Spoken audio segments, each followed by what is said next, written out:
محترم ناظرین، السلام علیکم ورحمۃ اللہ وبرکاتہ۔ آپ دیکھ رہے ہیں اپنا یوٹیوب چینل علم غوثیہ نیٹ ورک۔ امید کرتا ہوں آپ سبھی حضرات بخیر و عافیت ہوں گے۔ اللہ رب العزت ہم سب کو شاد و آباد رکھے اور دنیا اور آخرت کی کامیابیوں سے ہم سب کو سرفراز فرمائے۔ پچھلی ویڈیو میں آپ نے دیکھا کہ کس طرح سے حضرت عمر رضی اللہ تعالی عنہ کو خلیفہ منتخب کیا گیا اور کس طرح سے آپ کی شہادت ہوئی، کس نے آپ کو شہید کیا۔ آج کی اس ویڈیو میں حضرت علامہ مولانا مفتی سلمان اظہری صاحب قبلہ نے بتایا ہے کہ کس طرح حضرت عثمان رضی اللہ تعالی عنہ کو خلیفہ وقت منتخب کیا گیا۔ حضرت عمر رضی اللہ تعالی عنہ کی شہادت کے بعد کس طرح سے حضرت عثمان غنی رضی اللہ تعالی عنہ کو خلیفہ وقت نامزد کیا گیا اور کس طرح سے آپ کا انتخاب ہوا، یہ آپ سنیں گے، اور کس طرح سے آپ کی شہادت ہوئی، اس کے بعد خلیفہ کون بنا۔ تو دیکھیے شاندار ویڈیو، انشاءاللہ آپ کا ایمان تازہ ہو جائے گا اور آپ کو بہت جانکاری ملے گی۔ آپ ویڈیو کو اسکپ مت کیجیے گا، پوری ویڈیو دیکھیے گا، انشاءاللہ آپ کو کافی جانکاری میسر ہوگی۔ تو ویڈیو اچھی لگے تو ایک لائک اور اپنے دوستوں میں زیادہ سے زیادہ اس کو شیئر ضرور کر دیں، اور ایسے ہی شاندار ویڈیو کے لیے ہمارے چینل علم غوثیہ نیٹ ورک کو سبسکرائب ضرور کر لیں، اور کمنٹس کے ذریعے اپنی رائے کا بھی اظہار فرما دیں تاکہ ہم کو پتہ چل جائے کہ آپ کو ویڈیو کیسی لگی۔ تو دیکھیے شاندار ویڈیو۔ عزیزان گرامی وقار، اسلامی تاریخ کی خلافت کے دور کا یہ تیسرا مرحلہ ہے جب سیدنا عمر ابن خطاب رضی اللہ تعالیٰ عنہ کی شہادت ہو چکی تھی، اور یہ ایسا مرحلہ ہے کہ سیدنا عمر فاروق رضی اللہ تعالیٰ عنہ کی شہادت کے بعد ایک بہت بڑی ذمہ داری امت پر عائد ہو چکی تھی، کیونکہ اسلام کی سرحدیں کافی دور تک جا چکی تھیں۔ جیسے کہ فتوحات اسلامیہ میں نے عرض کیا ہے، ملک شام، ایران، یمن، مصر، فلسطین، یہ سارے علاقے دائرہ اسلام میں آ چکے تھے، حتیٰ کہ آذربائیجان تک کا علاقہ۔ دور فاروقی میں اسلام وہاں تک پہنچ چکا تھا، اور صحابہ اکرام رضوان اللہ تعالی علیہم اجمعین نے وہاں تبلیغ اسلام شروع فرمائی اور پرچم اسلام لہرایا۔ اب 10 سال خلافت کے امور پر فائز رہنے کے بعد جب سیدنا عمر فاروق رضی اللہ تعالیٰ عنہ شہید ہوئے تو اب خلافت کا مسئلہ آتا ہے، کیونکہ سب سے اہم مسئلہ خلیفہ کا چننا، اپنے امیر کو مقرر کرنا، اور سارے لوگ اس سے راضی رہیں، یہ بہت اہم مسئلہ ہوتا ہے۔ اب خلیفہ کا انتخاب سب سے پہلے کیسے ہوا آپ کو میں بتاتا ہوں۔ اس سے قبل 2 خلیفہ عام مسلمانوں کی رائے سے متفق سب تھے، اس بات پر خلیفہ کا انتخاب ہوا، جیسے حضرت ابو بکر صدیق رضی اللہ تعالیٰ عنہ کا اور حضرت عمر فاروق رضی اللہ تعالیٰ عنہ کا بھی۔ تمام صحابہ اس وقت جتنے موجود تھے، مہاجرین انصار، سب کا اتفاق تھا۔ یہ اور بات ہے کہ حضرت عمر فاروق کے متعلق حضرت ابو بکر صدیق رضی اللہ تعالیٰ عنہ نے پہلے سے اعلان کر دیا تھا۔ اب حضرت عمر کی شہادت کے بعد، بلکہ حضرت عمر نے اپنی شہادت سے پہلے 6 بڑے صحابہ جو عشرہ مبشرہ میں سے ہیں، جو رسول اللہ کے نہایت قریبی صحابہ تھے، ان کو طلب فرمایا۔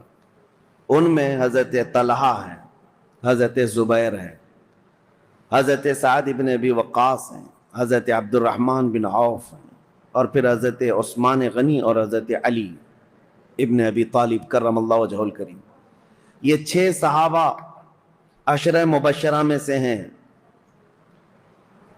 ان کے متعلق رسول اللہ صلی اللہ علیہ وسلم نے دنیا میں ہی جنت کی بشارت دی ہے، اور یہ معزز تھے، سابقین اولین میں سے تھے، یعنی سب سے پہلے اسلام لانے والوں میں سے تھے۔ حضرت عمر فاروق رضی اللہ تعالیٰ عنہ نے ان 6 سے کہا کہ تم سب اتفاق رائے سے مسلمانوں کے لیے امیر کا انتخاب کر لینا، کسی خلیفہ کا انتخاب کر لینا، اور زیادہ دن تک مسلمانوں کو الجھن کا شکار ہونے نہ دینا۔ یہاں تک کہ حضرت مغیرہ بن شعبہ رضی اللہ تعالیٰ عنہ ایک صحابی ہیں، ان کو، حضرت ابو موسیٰ اشعری ایک صحابی، ان کو حضرت عمر فاروق رضی اللہ تعالیٰ عنہ نے ایک گھر کے دروازے پر جمع کر دیا تھا۔ یہ 6 صحابہ اندر ہیں اور کچھ مہاجرین اور انصار صحابہ ہیں، کہ کسی بھی باہر والے شخص کو یہاں اندر آنے نہ دینا جب تک کہ یہ لوگ خلیفہ کا انتخاب نہ کر لیں، فتنہ ہو سکتا ہے، نئے لوگوں کا شامل ہونا فتنے کا سبب بنتا ہے۔ حضرت عمر فاروق رضی اللہ تعالیٰ عنہ کی یہ بڑی دور اندیشیاں ہیں۔ میں ابھی اور بھی آپ کو بتاؤں کہ ان کی سیاست کیسی تھی حضرت عمر فاروق کی، جس کی وجہ سے معاملات کتنے ٹھیک ٹھاک تھے۔ 6 لوگوں کے اوپر آپ نے یہ ذمہ داری چھوڑی، اب انتخاب کیسے ہوا، خلیفہ کو کیسے منتخب کیا گیا، کیسے الیکٹ کیا گیا یا سیلیکٹ کیا گیا؟ اس کا طریقہ یہ رہا کہ حضرت عبد الرحمن بن عوف، ان کا بڑا کردار ہے، اس میں بڑا اہم رول ہے۔ یہ پہلے مدینہ طیبہ میں مہاجرین اور انصار صحابہ کے پاس قریب جا جا کر کے ان کی رائے لیتے تھے۔ تم بتاؤ تمہاری رائے کیا ہے، تم بتاؤ تمہاری رائے کیا ہے، رسول اللہ صلی اللہ علیہ وسلم کے اصحاب میں سب سے افضل اب کون ہے اور کس کو خلیفہ ہونا چاہیے؟ تو اکثر مہاجرین اور انصار حضرت عثمان غنی کے بارے میں کہتے تھے کہ حضرت عثمان بن عفان کو ہونا چاہیے، کیونکہ وہ داماد رسول بھی ہیں اور اسلام پر ان کا بڑا احسان ہے امت پر، اور بڑے فیاض ہیں، صحیح ہیں۔ اس اعتبار سے اب اس کے بعد سب کی رائے لے کر کے حضرت عبد الرحمن بن عوف آئے اور پھر حضرت عمر فاروق کا انتقال ہو گیا۔ پھر یہ 6 لوگ بیٹھے ہیں تو عبد الرحمن بن عوف کھڑے ہوئے، کہا میری تو خواہش نہیں ہے خلیفہ بننے کی۔ حضرت عمر نے 6 لوگوں کا نام دیا تھا کہ 6 میں سے کوئی بھی ایک منتخب کر لو، میری تو خواہش نہیں ہے خلیفہ بننے کی۔ تو ان کی بات پر حضرت سعد بن ابی وقاص کھڑے ہوئے، کہا میری بھی خواہش نہیں ہے خلیفہ بننے کی۔ 2 تو نکل گئے۔ اس کے بعد حضرت عبد الرحمن بن عوف نے کہا یہ تعداد کو اور کم کرنا چاہیے۔ حضرت زبیر سے پوچھا آپ کی کیا خواہش ہے؟ کہا کہ میں اپنے لیے نہیں، حضرت علی کے لیے میں اپنے آپ کو ترجیح دیتا ہوں۔ سجیسٹ کیا کہ میری طرف سے حضرت علی کرم اللہ وجہ الکریم۔ حضرت طلحہ سے پوچھا گیا آپ کی کیا رائے ہے؟ انہوں نے کہا میں اپنی جو خواہش ہے یا میرے خلیفہ بننے کی اگر کسی نے امید رکھا ہو تو میں یہ سارا قربان کرتا ہوں حضرت عثمان غنی کے ہاتھ پر۔ 2 اور کم ہو گئے۔ حضرت طلحہ نے کہا میری خواہش نہیں ہے، میں حضرت عثمان کو سجیسٹ کرتا ہوں، اور حضرت زبیر نے کہا میں حضرت علی کو سجیسٹ کرتا ہوں۔ 4 کم ہو گئے یہ 6 کی شورا کی جماعت میں۔ پہلے 2 تو انہوں نے کہا ہم خلیفہ کے امیدوار ہے ہی نہیں۔ تو جب یہ 4 پیچھے ہٹ گئے تو اب حضرت علی اور حضرت عثمان 2 بچے تھے، حضرت عبد الرحمن بن عوف۔ اب ان دونوں کے درمیان کسی کو منتخب کرنا ہے، تو پہلے حضرت عثمان غنی کے پاس گئے، نہیں پہلے حضرت علی کرم اللہ وجہ الکریم کے پاس گئے، کہا میں اللہ کے احکام اور رسول اللہ کی سنت پر اور آپ سے ہم سے پہلے جو گزر چکے 2 خلفاء کی سنت پر آپ سے بیعت لینا چاہوں، تو آپ کا کیا ارادہ ہے؟ حضرت علی رضی اللہ تعالیٰ عنہ نے فرمایا دیکھا جائے گا۔ آپ نے اتنا ہی جواب دیا۔ اور اس کے بعد حضرت عبد الرحمن بن عوف نے کہا کہ اگر میں آپ کی بیعت نہ کروں، حضرت علی سے پوچھا آپ حقدار ہیں، ابھی امیدوار ہیں؟ حضرت عبد الرحمن بن عوف خود کہتے ہیں اگر میں آپ کی بیعت نہ کروں تو آپ میرے لیے کس کو مشورہ دیں گے آپ کے علاوہ؟ حضرت علی نے کہا اگر آپ میرے ہاتھ پہ نہیں بیعت کرنا چاہتے ہیں تو میں مشورہ دیتا ہوں کہ عثمان بن عفان کے ہاتھ پہ بیعت کرو۔ حضرت عبد الرحمن بن عوف پھر حضرت عثمان کے پاس آئے، کہا میں اللہ کے احکام اور رسول اللہ کی سنتوں پر اور 2 پیشتر خلفاء کی سنتوں پر آپ سے بیعت لینا چاہوں۔ تو حضرت عثمان غنی نے کہا ٹھیک ہے، انہوں نے منظوری دی۔ پھر حضرت عثمان غنی سے حضرت عبد الرحمن بن عوف نے یہ پوچھا کہ اگر میں آپ سے بیعت نہ کروں، آپ حقدار ہیں، آپ خلافت کے مستحق ہیں، اس کے باوجود اگر میں آپ کے ہاتھ میں بیعت نہ کروں تو میرے لیے کسی دوسرے آدمی کے متعلق آپ مشورہ دے سکتے ہیں، میں کس کے ہاتھ میں بیعت دوں؟ حضرت عثمان غنی نے کہا اگر آپ میرے ہاتھ پہ بیعت نہیں ہونا چاہتے تو میں مشورہ دیتا ہوں علی بن ابی طالب کے ہاتھ پہ ہو جائیں۔ یہ الگ الگ لے جا کر کے حضرت عبد الرحمن بن عوف نے پوچھا تھا، ان کو الگ لے جا کر، ان کو الگ لے جا کر، اور اس کے بعد پھر یہ بھی پوچھا تھا دونوں سے کہ اگر آپ کے ہاتھ پر بیعت نہ کی جائے تو کیا آپ کو اس کا خلق ہوگا؟ کہا قطعاً نہیں ہوگا، اس بات کا نہ غم ہوگا نہ قلق ہوگا۔ اس کے بعد حضرت عبد الرحمن بن عوف، مہاجرین اور انصار سب جماعت موجود تھی، اس جماعت کے درمیان آئے اور یہ چھ صحابہ عشرہ مباشرہ یہ بھی آئے۔ تو حضرت عبد الرحمن بن عوف نے اپنا سارا ماجرا بتایا کہ لوگوں سے میں نے معلوم کیا، اور اس کے بعد حضرت علی سے بھی میں نے پوچھا، حضرت عثمان سے بھی پوچھا۔ لوگوں نے پوچھا کہ کیا معلوم کیا، کیا پوچھا آپ نے لوگوں سے اور کیا آپ کو نتیجہ ملا؟ تو حضرت عبد الرحمن بن عوف نے کہا جو مجھے نتیجہ ملا وہ یہ ہے کہ حضرت عثمان کا ہاتھ پکڑتے ہیں اور کہتے ہیں میں اللہ اس کے رسول کے احکام پر ان کے ہاتھ پر بیعت کرتا ہوں۔ عبد الرحمن بن عوف رضی اللہ تعالیٰ عنہ کی بڑی عزت تھی، آپ نے جیسے ہی بیعت کیا سیکنڈ نمبر پر سب سے پہلے حضرت علی کرم اللہ وجہہ الکریم نے بیعت کیا، کہا کہ ہم حضرت عثمان ابن عفان کو خلیفہ برحق تسلیم کرتے ہیں۔ اور اس کے بعد جوق در جوق مہاجرین اور انصار صحابہ کے جتنے بھی جماعتیں تھی، طبقے تھے، سبوں نے حضرت عثمان غنی کے ہاتھ پر بیعت کر لیا، اور بالاتفاق صحابہ کا اجماع ہوا اس بات پر حضرت عثمان غنی کے ہاتھ پر سبوں نے بیعت کیا۔ لیکن ایک مسئلہ تھا، حضرت عثمان غنی رضی اللہ تعالیٰ عنہ خلیفہ تو مقرر ہو گئے، اس خلیفہ کے انتخاب میں تقریباً 15 سے 20 دن کا عرصہ گزر گیا۔ جب حضرت عثمان غنی رضی اللہ تعالیٰ عنہ تشریف لائے تو چونکہ آپ کی ولادت سے لے کر کے اب تک کے حالات اس سے قبل آپ نے سنا ہوگا، پھر مختصر میں آپ کو بتاؤں۔ مکہ مکرمہ میں شریف النفس تھے، طبیعت کے بڑے خلیق مزاج، اعلیٰ اخلاق کے تھے، شرم و حیا کے پیکر تھے۔ جہالت کے زمانے میں بھی کبھی آپ نے بتوں کی پوجا نہیں کی، نہ کبھی شراب نوشی کی، نہ کبھی جوا کھیلا، نہ کبھی گانا گایا۔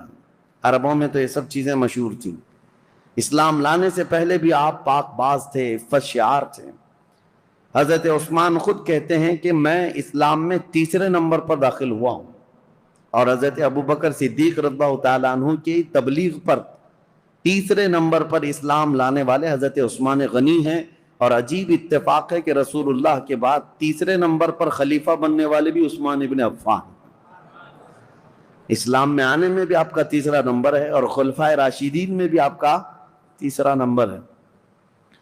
حضرت عثمان غنی رضی اللہ تعالیٰ عنہ حضور صلی اللہ تعالیٰ علیہ وسلم کے اصحاب الفیل کا جو واقعہ پیش ہے اس کے 7 سال بعد پیدا ہوئے تھے۔ 7 سال بعد، بعض حضرات نے کہا 6 سال بعد پیدا ہوئے، حضور صلی اللہ تعالیٰ علیہ وسلم کی بعثت کے 6 سال بعد پیدا ہوئے۔ اس اعتبار سے جب جوان ہوئے تو نبی پاک صلی اللہ تعالیٰ علیہ وسلم نے اپنی ایک بیٹی آپ کے نکاح میں دیا، حضرت ام کلثوم کو، اور ان کے انتقال کے بعد حضرت رقیہ کو، اور حضرت رقیہ کے انتقال کے بعد حضور صلی اللہ علیہ وسلم نے اپنی دوسری بیٹی حضرت ام کلثوم کو نکاح میں دیا۔ اور یہ حضرت عثمان غنی رضی اللہ تعالیٰ عنہ کے متعلق میرے آقا صلی اللہ علیہ وسلم کا فرمان علی شان ہے۔ انبیاء کرام علیہ السلام میں حضرت لوط علیہ السلام کے بعد یہ پہلے ہیں جنہوں نے اپنی اہلیہ کے ساتھ اللہ کی طرف ہجرت کی، کیونکہ حضرت عثمان غنی حبشہ گئے تھے ہجرت کر کے۔ جو 70 صحابہ ہجرت کر کے گئے تھے مکہ سے، مدینے کی ہجرت سے پہلے ایک اور ہجرت ہوئی ہے، 70 کے قریب صحابہ، اور اس میں عورتیں بھی تھیں۔ اس میں حضرت عثمان غنی رضی اللہ تعالیٰ عنہ اور ان کی اہلیہ محترمہ حضور صلی اللہ علیہ وسلم کی بیٹی، یہ ہجرت کر کے حبشہ گئے تھے۔ اس پر ان کی بڑی فضیلت ہے، ان کو صاحب الہجرتین کہا جاتا ہے، 2 ہجرتوں والا، اور ذو النورین کہا جاتا ہے کہ 2 نور والا۔ اور حضور اکرم صلی اللہ تعالی علیہ وسلم نے یہ بھی فرمایا اب تک روئے زمین پر کوئی ایسا شخص نہیں جس کے عقد میں ایک نبی کی 2 بیٹیاں آئی ہوں سوائے عثمان بن عفان کے. حضرت عثمان غنی رضی اللہ تعالیٰ عنہ کے نکاح میں آئی، ایک کے انتقال کے بعد دوسری. اور نبی پاک صلی اللہ تعالیٰ علیہ وسلم یہ بھی فرماتے اگر میری 100 بیٹیاں ہوتی ایک کے بعد دیگرے اگر انتقال کر جاتی تو سب میں عثمان کے نکاح میں دیتا. حضرت عثمان غنی کے متعلق میرے آقا یہ بھی فرماتے یہ میرے دادا میرے جد امجد حضرت ابراہیم علیہ السلام سے ملتے جلتے ہیں. اور یہ بھی فرمایا کہ عادتوں میں خصلتوں میں حضرت عثمان کے متعلق میرے آقا فرماتے کہ یہ میری عادتوں سے بہت ملتے جلتے ہیں. تو یہ رہے ان کے فضائل، یہ رہے ان کے اوصاف، ان کے کمالات. بلکہ ان کی فضیلتوں میں سب سے بڑی بات یہ ہے میرے آقا صلی اللہ تعالیٰ علیہ وسلم کی خود عادت کریمہ تھی. جب عثمان غنی حجرے میں آتے یا رسول اللہ کے پاس آتے نبی پاک صلی اللہ تعالیٰ علیہ وسلم اپنے کپڑے سیدھے فرما لیتے. اگر پنڈلیوں تک بھی تہبند آ جاتی حضور کی تو آپ سیدھا کر لیتے. اور جب حضرت عثمان آتے تو حضور صلی اللہ تعالیٰ علیہ وسلم سیدھے ہو کر بیٹھ گئے یا اس طرح فرماتے. تو صحابہ حضرت عائشہ نے خود پوچھا تھا کہ عثمان کے آنے پر آپ اس طرح کیوں کرتے ہیں؟ میرے آقا صلی اللہ تعالیٰ علیہ وسلم فرماتے ہیں کیا میں اس شخص سے حیا نہ کروں جس سے اللہ کے فرشتے بھی حیا کرتے ہیں؟ وہ حیا کے پیکر تھے حضرت عثمان غنی رضی اللہ تعالیٰ عنہ. یہ ان کی فضیلت کے لیے سب سے بڑی بات ہے کہ اللہ کے فرشتے جس سے حیا کرتے ہوں وہ عثمان بن عفان. حضرت عثمان غنی رضی اللہ تعالیٰ عنہ کے دور کی تھی. خلافت کے کل 12 سال آپ کو ملے. حضرت عثمان غنی رضی اللہ تعالیٰ عنہ خلافت کے کل 12 سال تھے. ان 12 سالوں میں شروع کے 6 سال نہایت ہی اعلیٰ تھے. سب امن و امان اور سب جگہ اتنے مال کی فراوانی تھی. حضرت عثمان غنی کا دور اتنا خوشحال تھا کہ جو مال غنیمت ملتا حضرت عثمان غنی جو اس میں تقسیم کرتے تو ایک ایک آدمی کو اس زمانے میں 1-1 لاکھ درہم ملتے تھے. 1-1 لاکھ درہم، جس کی وجہ سے کچھ لوگوں میں نکما پن آ گیا. جب مال زیادہ آتا ہے تو کام کرنے کی اور کمانے کی عادت چھوٹنے لگتی ہے. پیسہ زیادہ آ گیا تو اب کیا کریں گے؟ عیش کریں گے. تو کچھ نوجوانوں کے اندر یہ خرابی آنے لگ گئی تھی. وہ گلیل لیتے تھے، کبوتروں کو مارتے اور کبوتر بازی کرنے لگتے، اڑاتے رہتے تھے. پیسے کا نشہ ہی کھیل کود میں لگا دیتا ہے. حضرت عثمان غنی رضی اللہ تعالیٰ عنہ نے اتنا مال تقسیم کیا تھا کہ یہ نکمے ہونے لگے. اس کے لیے باضابطہ طور پر ایک آفیسر، ایک وزیر بنایا حضرت عثمان غنی نے. اور اس سخت قسم کے وزیر، وہ صحابی رسول تھے، سب کی گلیلیں پکڑ کر انہوں نے کاٹ دی. اور جتنے کھیلتے تھے کبوتر ان سب کو قید کیا. یہ سختی کے ساتھ آپ نے کبوتر بازی کو بند کیا تھا.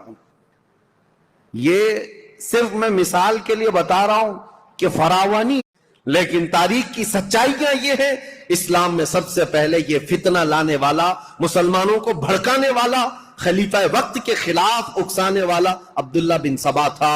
اور اس کے فتنے کا اثر یہاں تک پہنچا کہ ایک ایسا فتنہ لوگوں میں شروع کیا جبکہ اسے نہ اہل بیت سے محبت تھی نہ صحابہ سے محبت تھی. وہ تو اسلام لایا ہی تھا بظاہر دکھانے کے لیے، اصلی وہ تو یہودی تھا. لیکن اس کو کہتے ہیں سبائی فتنہ. عبداللہ بن سبا ہے تو سبائی فتنہ. اس سبائی فتنے کا اثر تو اس زمانے کے بڑے بڑے مسلمانوں میں ہو گیا تھا، تابعین میں. کچھ صحابہ بھی سوچنے لگ گئے تھے کیا ہو رہا ہے، ایسے حالات پیدا کر دیا. اب سنی حضرت عثمان غنی رضی اللہ تعالیٰ عنہ کے دور کا آخری حصہ تھا. فتوحات اسلامیہ 6 سال تک تو چلتی رہی، لیکن آخری جو 6 سال ہیں وہ فتنوں میں ہی گئے. ایسے فتنے کہ کبھی انقلاب کے نام پر وہاں جماعت کھڑی ہو رہی، کبھی انقلاب کے نام پر یہاں. اور حتیٰ کہ یہ لوگ مطالبہ کرنا بھی شروع کر دیے کہ عثمان بن عفان کو کرسی سے ہٹایا جائے. لیکن مدینے میں جو صحابہ تھے وہ اس کے سخت خلاف تھے، کسی کو آواز اٹھانے نہیں دیتے تھے. مدینے میں جو صحابہ اکابر صحابہ تھے وہ جانتے تھے خلافت کو ہلانے کا مطلب ہے پورے خطہ اسلام کو ہلا دینا. پھر جو علاقے مسلمانوں کے زیر نگی آئے ہیں وہ سب کے سب پھر واپس چلے جائیں گے. رعب و دبدبہ پورے خطوں پر ایسا قائم تھا خلیفہ وقت کا، کسی کی مجال نہیں ہوتی تھی. تو خلافت کو ہلانا مطلب اتنے بڑے خطے کو، کہاں نیشاپور، سمرقند، بخارا، قبرص، ترکی اور افریقہ کی سرزمین تک جو خلافت کا دائرہ پھیلا ہے، ایک ہی خلیفہ ہے. اور ایک پلر کو ہلانے کا مطلب سمجھتے ہیں. صحابہ جو مدینے کے تھے وہ اس باریکی کو سمجھتے تھے، لیکن جو نئے آئے ہوئے تھے، جوان لوگ تھے، یہ جوش میں اڑے جا رہے تھے، اڑے جا رہے تھے. اور اس کے بعد یہ فتنہ ابھرتا ہوا یہاں تک پہنچا کہ مصر کے جتنے بلوائی تھے یہ سب کے سب حضرت عثمان غنی کے گھر کے اطراف محاصرہ کر لیے. اور حضرت عثمان غنی کے گھر کے اطراف کیوں کھڑے تھے؟ صحابہ پوچھتے تو یہ کہتے مروان ان کے گھر میں چھپا ہوا ہے، جب بھی نکلے گا ہم اسے ماریں گے. ہم خلیفہ وقت کے خلاف نہیں ہیں، مروان کو ہمارے حوالے کرے. حالانکہ مروان کب کے ان کے گھر سے بھاگ کر ملک شام جا چکا تھا، حضرت عثمان کے گھر میں تھا بھی نہیں. لیکن یہ بلوائی اسی انتظار میں کہ مروان گھر کے اندر ہے محاصرہ کر کے رکھا. کتنے دن؟ 40 دن تک چلا تھا یہ محاصرہ. اور حضرت عثمان غنی پر ایک دانہ پانی بھی اندر جانے نہیں دیتے تھے. سیدہ ام المومنین حضرت حفصہ حضور کی زوجہ ہے، وہ پانی کا مشکیزہ لے کر حضرت عثمان غنی کے پاس جا رہی تھیں پانی پلانے کے لیے. ان کے خچر پر جو مشکیزہ رکھا تھا ان بلوائیوں نے تیر مار مار کر کے مشکیزہ پھوڑ دیا اور پورا پانی بہا دیا. ام المومنین کو تک حضرت عثمان کے گھر جانے نہیں دیا، حضرت عائشہ صدیقہ کو تک جانے نہیں دیا. یہ نئے آئے ہوئے لوگ تھے اسلام میں سب، یہ بلوائی. ایک دن حضرت عثمان غنی چھت پر کھڑے ہوئے اور پوچھا لوگوں سے، کیا ہے لوگوں، کیا تم میں علی بن ابی طالب ہیں؟ لوگوں نے کہا نہیں ہے.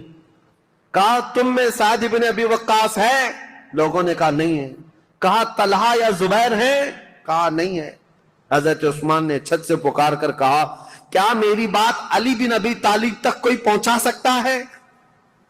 کہا کہ کیا بات ہے؟ کہا علی بن ابی طالب سے یہ کہہ دو کہ عثمان بن عفان پچھلے 4-5 دن سے پانی کا ایک گھونٹ بھی نہیں پیا ہے. خبر ملی مولا علی کرم اللہ وجہہ الکریم کو. حضرت علی رضی اللہ تعالیٰ عنہ نے اپنے دونوں شہزادوں کو لے کر حضرت حسن اور حضرت امام حسین کو پانی کے مشکیزے بھرے اور چند جوانوں کو لے کر حضرت عثمان کے گھر پہنچ گئے اور پانی پہنچایا. یہ صرف اور صرف یہی پانی تھا حضرت عثمان کے گھر جو پہنچا، آخری پانی تھا جو حضرت علی بن ابی طالب کی طرف سے آیا تھا. میرے عزیزو، یہ باتیں اس لیے بھی بیان کرنا ضروری ہے کہ لوگ ایسی چیزیں کنٹروورسی بیان کرتے ہیں کہ حضرت علی میں حضرت عثمان میں نہیں بنتی رہی ہوگی اور انہوں نے ایسا کیا ہوگا. نہیں، حضرت علی کی نہیں بنتی تھی. حالانکہ حضرت عثمان کے گھر کے دروازے پر پہرا دینے کے لیے امام حسن اور امام حسین کو کھڑا کیا گیا تھا. اور عبداللہ بن زبیر، حضرت زبیر نے اپنے بیٹے کو کھڑا کیا، حضرت طلحہ نے اپنے بیٹے کو کھڑا کیا. بڑے بڑے صحابہ نے اپنے اپنے بیٹوں کو حضرت عثمان کے گھر کے دروازے پر کھڑا کیا ہے. اور یہ تنبیہ کی تھی یہ بلوائی مصر کے کہیں رات کے وقت یا کہیں انجانے میں عثمان بن عفان کے گھر میں داخل نہ ہو جائیں اور کہیں ان کو نقصان نہ پہنچائیں. یہاں تک کہ یہ بلوائی جو ہے مصر کے جو لوگ آئے تھے ایک مرتبہ تیر چلائے تھے، ان تیروں کی وجہ سے حضرت امام حسین کا پورا سینہ زخمی ہو گیا، خون ہو گئے تھے. اور حضرت امام حسن مجتبیٰ کے سر پر زخم آیا تھا نیزے سے. یہ حضرت عثمان کی حفاظت پر دونوں شہزادے کھڑے تھے اور یہ خون اتنا بہہ گیا تھا جس کو دیکھ کر کے ڈر گئے. محمد بن ابو بکر ان میں تھے، انہوں نے کہا ہے لوگوں، ہم تو عثمان بن عفان اور بنو امیہ کے خلاف کھڑے ہیں، ابھی تم نے ان کا خون اتنا بہا دیا کہ بنو ہاشم ان کا یعنی بدلہ لینے کے لیے آ جائیں گے. بنو ہاشم کون ہے؟ رسول اللہ کا خاندان. اور امام حسن اور امام حسین جب زخمی ہو گئے ہوں تو رسول اللہ کا جو خاندان ہے بنو ہاشم وہ تو بدلہ لینے کے لیے آ جائیں گے. محمد بن ابو بکر نے کہا معاملہ سب الٹ جائے گا، عثمان بن عفان کو کوئی دیکھے گا ہی نہیں، حسن اور حسین جو زخمی ہوئے اس کا بدلہ لینے کے لیے قوم ہم پر ٹوٹ پڑے گی. اس لیے اس کام کو جلدی کر دو۔ محمد بن ابو بکر اور چند لوگ چھت پھلان کر کے حضرت عثمان غنی کے گھر کے اوپر سے اندر داخل ہوئے۔ اس وقت سیدنا عثمان بن عفان قرآن کی تلاوت کر رہے تھے، قرآن پڑھ رہے تھے، اور رسول کریم صلی اللہ تعالی علیہ وسلم کو ایک دن پہلے خواب میں دیکھا تھا۔ نبی پاک صلی اللہ تعالی علیہ وسلم کو خواب میں دیکھ کر پھوٹ کر رونے لگے حضرت عثمان۔ کہا یا رسول اللہ، وہ قوم جس کو میں نے بیر روما وقف کر دیا تھا جب مدینے میں کسی کے پاس پانی نہیں تھا، میں نے ان کے لیے پانی وقف کیا، آج وہ قوم مجھے پانی نہیں دے رہی۔ نبی پاک صلی اللہ تعالی علیہ وسلم نے حضرت عثمان سے کہا، کیا ہے عثمان، تھوڑا اور برداشت کر لو، کل میرے ہاتھ سے پانی پیو۔ حضرت عثمان کہتے ہیں حضور کو خواب میں اتنا دیکھنے کے بعد تسلی ہو گئی۔ 40 دن کا محاصرہ چلا ہے حضرت عثمان کے ساتھ، 40 دن کا، وہ 40 دن روزے سے گزرے۔ حضرت عثمان غنی رضی اللہ تعالیٰ عنہ کی یہ سختیاں، اور جب پانی بھی نہیں پہنچتا، کھانا بھی نہیں پہنچتا، اس وقت رسول کریم صلی اللہ تعالیٰ علیہ وسلم کے کئی صحابہ، میں یہ بات میں بتاتا ہوں، محمد بن ابو بکر چھت پھلانگ کر کے آئے، اس سے پہلے کئی صحابہ آئے، حضرت طلحہ آئے، حضرت زبیر آئے، اور دیگر بڑے صحابہ آئے۔ کہا امیر المومنین یہ حالات بڑے سخت ہو گئے، 3 باتوں میں سے ایک بات کر لیجیے آپ، یا تو آپ کسی چھپے ہوئے راستے سے ملک شام چلے جائیں، وہاں آپ کی حفاظت ہو سکتی ہے، یا تو پھر مروان کو پکڑوا کر کے اس کو سب کے سامنے سزا دے دیں، معاملہ ٹھنڈا ہو سکتا ہے، یا تو پھر آپ اپنی خلافت سے دستبردار ہو جائیے، خلافت سے آپ ہٹ جائیے۔ حضرت عثمان نے کہا یہ تینوں کام نہیں کر سکتا، مروان میرے پاس نہیں، رہی بات مجھے ملک شام جانے کی بات کر رہے ہو، حضرت عثمان غنی کہتے ہیں میرے جسم کے ٹکڑے ہو جائیں، میں رسول اللہ کا مدینہ چھوڑ کر نہیں جا سکتا، میں رسول اللہ کا پڑوسی ہونے کے لیے اپنا وطن مکہ چھوڑ کر یہاں آیا، اپنی جان بچانے کے لیے میرے نبی کا شہر چھوڑ کر نہیں جا سکتا۔ اور رہی بات تیسری، خلافت چھوڑ دیجئے، سنو اس بات کا مجھے شوق نہیں ہے، لیکن میرے آقا صلی اللہ تعالی علیہ وسلم کی حدیث ہے، رسول اللہ نے فرمایا تھا عثمان بن عفان کو ایک جبہ دیا تھا، اور اس کے بعد کہا اے عثمان، اللہ تمہیں ایک جبہ پہنائے گا اور میری امت اس کو اتارنے کی کوشش کرے گی، لیکن تم موت تک اس جبے کو اتارنا مت۔ حضرت عثمان نے کہا اس جبے سے مراد رسول اللہ نے جو فرمایا تھا وہ خلافت کا جبہ تھا جو اللہ نے مجھے پہنایا، اور میں نے اپنی زندگی میں رسول صادق صلی اللہ علیہ وسلم کی بات سچ ہوتے دیکھا، قوم مجھ سے وہ جبہ اتارنے کی کوشش کر رہی ہے، اور میں ابھی تک برقرار ہوں تو صرف رسول اللہ کے فرمان کی وجہ سے، میرے آقا نے فرمایا ہے۔ تو صحابہ نے جب یہ 3 باتیں رکھی، حضرت عثمان نے تینوں کا جواب دیا تو سب صحابہ چلے گئے۔ اب وہ 40واں دن تھا جب حضرت عثمان قرآن کی تلاوت کر رہے تھے، حضرت حسن، حضرت امام حسین، حضرت عبداللہ بن زبیر، حضرت طلحہ کے بیٹے، یہ سب دروازوں پر کھڑے تھے، لیکن چھت سے یہ لوگ داخل ہو گئے۔ جیسے ہی آئے، محمد بن ابو بکر کون ہے؟ حضرت ابو بکر صدیق کے بیٹے، ان کے قتل کا فرمان گیا تھا نا، تو ظاہر سی بات ہے ان کو غصہ تھا۔ حضرت عثمان کے خط میں کس کے قتل کا تھا؟ ان کے قتل کا مسئلہ لکھا ہوا تھا۔ عبداللہ بن ابی سرح کو جو خط لکھا گیا تھا مروان نے، وہ محمد بن ابو بکر کے قتل کا تھا۔ تو محمد بن ابو بکر داخل ہوئے اور آتے ہی حضرت عثمان غنی کی داڑھی پکڑ لی، کہا عثمان بن عفان سے، امیر المومنین آپ ایسا کیسے کر سکتے ہیں؟ میرے ساتھ ایسا کیسے کر سکتے ہیں آپ؟ ایک طرف مجھے گورنر بنا کر بھیج رہے تھے اور دوسری طرف اس کو میرے قتل کا لیٹر بھیج رہے تھے۔ حضرت عثمان نے کچھ نہیں کہا اے محمد، اگر تیرے باپ یہ حرکت کرتے ہوئے دیکھتے تو تو زندہ نہیں بچتا۔ وہ ڈر گئے محمد بن ابو بکر، کیونکہ حضرت ابو بکر صدیق اگر دیکھ لیتے اس بات کو، حضرت عثمان نے صرف اتنا جملہ کہا اگر تیرے باپ ہوتے تو میری داڑھی تک تیرا ہاتھ نہیں آ سکتا تھا۔ تو حضرت محمد بن ابو بکر ان کے ہاتھ پر کانپنے لگ گئے، پیچھے ہو گئے، اور اس کے بعد دروازے پر جا کر زور زور سے توبہ کرنے لگے، مجھ سے کیا ہو گیا، اور گھر سے باہر نکل کر کے آئے۔ لیکن حضرت محمد بن ابو بکر کے ساتھ جو مصر کے 2 بلوائی آئے تھے، انہوں نے اپنے نیزے سے حضرت عثمان کے سینے پر مار کر کے ان کو شہید کیا. انا للہ و انا الیہ راجعون. سیدنا عثمان بن عفان رضی اللہ تعالیٰ عنہ کو جس وقت شہید کیا گیا، آپ کا خون نکل کر کے قرآن کے ورقوں پر پڑا تھا، اور جس آیت پر پڑا تھا وہ یہ تھی فَسَيَكْفِيكَهُمُ اللَّهُ، اللہ ان لوگوں کے لیے کافی ہو جائے گا، اللہ ان کے لیے کافی ہو جائے گا. صبغۃ اللہ ومن احسن من اللہ صبغہ، اللہ کا رنگ سب سے بھاری رنگ ہے، اس سے بہتر رنگ کس کا ہے. اس آیت پر وہ خون کے قطرے پڑے تھے. وہ قرآن پاک آج بھی ترکی میں موجود ہے. حضرت عثمان غنی کا تلاوت کرنے والا جو قرآن تھا، میرے عزیزو، یہاں شہادت عثمان بن عفان ہو گئی. اتنا قتل ہوتے ہی آپ کی جو بیوی اس وقت موجود تھی نائلہ، یہ چھت پر کھڑی ہو گئی اور چیخ کر کے لوگوں کو خبر دینے لگی امیر المومنین قتل ہو گئے، امیر المومنین قتل ہو گئے. آواز سن کر کے صحابہ تیزی سے دوڑنے لگ گئے. مسجد نبوی کے آس پاس سب صحابہ جمع ہونے لگے. حضرت علی کرم اللہ وجہہ الکریم کی بات پھر میں بتاؤں. حضرت علی باہر کہیں گئے ہوئے تھے، آپ کو خبر دی گئی تو سر پٹ دوڑاتے ہوئے گھوڑے کو اس طرح سے مدینے آئے تھے، اور آتے ساتھ سب سے پہلے حضرت علی کرم اللہ وجہہ الکریم نے حضرت عثمان کو قتل ہوتے ہوئے دیکھا تھا، مقتول پڑے ہوئے تھے. لیکن تاریخ کی سچائیاں یہ ہے، اسلام میں سب سے پہلے یہ فتنہ لانے والا، مسلمانوں کو بھڑکانے والا، خلیفہ وقت کے خلاف اکسانے والا عبداللہ بن سبا تھا.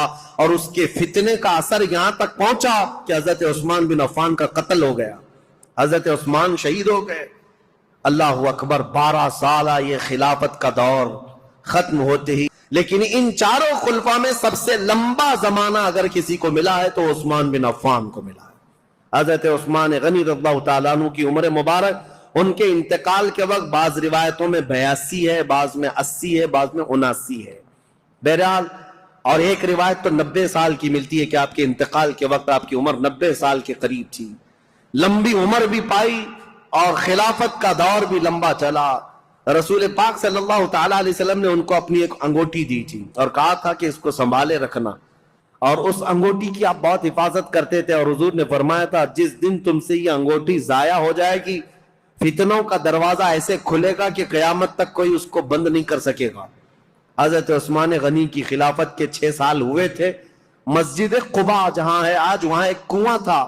حضور صلی اللہ علیہ وسلم اکثر وہاں جب تشریف لے جایا کرتے، اپنے پیر اس کنویں میں چھوڑ کر بیٹھتے تھے عصر کے بعد. اور صدیق اکبر، حضرت عمر کے زمانے میں بھی یہ سنت چلی آ رہی تھی. حضرت عثمان کو بھی یہ پسند تھا حضور کی اداؤں کا. جب آپ کا دور تھا وہ بھی اس کنویں کے پاس جاتے تھے اور اس میں پیر لٹکائے بیٹھتے تھے. ایک بار اس کنویں کے پاس بیٹھے تھے، ہاتھ میں کچھ حرکت کیا، انگوٹھی نکل کر کے اس کنویں میں گر گئی. آپ کی خلافت کے 6 سال ہوئے تھے، اسی وقت یہ واقعہ پیش آیا. اس انگوٹھی کو تلاش کرنے کے لیے پورے کنویں کا پانی خالی کروا دیا، ریت بھی چھنوا دیا، لیکن اس انگوٹھی کو نہ ملنا تھا، نہ ملی. حضرت عثمان نے کہا یہ میرے آقا صلی اللہ علیہ وسلم کی بشارت تھی. اس کے بعد جو فتنے اٹھے، ایسے اٹھے تھے کہ ایک جہجہ غفاری نام کا شخص، حضرت عثمان غنی منبر پر کھڑے تھے، مسجد نبوی کے خطبہ دے رہے تھے، اور ان کا عصا تھا ہاتھ میں. وہ جہجہ غفاری بیچ خطبے کے دوران کھڑا ہوا، حضرت عثمان غنی کو برا بھلا کہتے ہوئے ان کے ہاتھ سے لکڑی چھین لیا اور گھٹنے پر رکھ کر کے ان کے عصا کو توڑ دیا تھا. سامنے اس طرح کی حرکت کرنے کی کسی کی مجال نہیں تھی، لیکن حضرت عثمان غنی کی نرم مزاجی کا لوگوں نے فائدہ اٹھایا. حضرت عثمان غنی نے کچھ نہیں کہا، منبر سے اتر آئے، کہا اللہ میرے معاملے کے لیے کافی ہے. صحابہ کہتے ہیں وہ جہجہ غفاری لکڑی توڑ کر کے باہر نکلا نہیں تھا کہ اس کے گھٹنے میں سڑن پیدا ہوئی. ایسی سڑن پیدا ہوئی کہ اس کے گھٹنے میں کیڑے پڑ گئے تھے، ہمیشہ پیپ بہتا تھا، اور اسی گھٹنے کے اس سڑن کی بیماری میں ہی اس کی موت ہو گئی.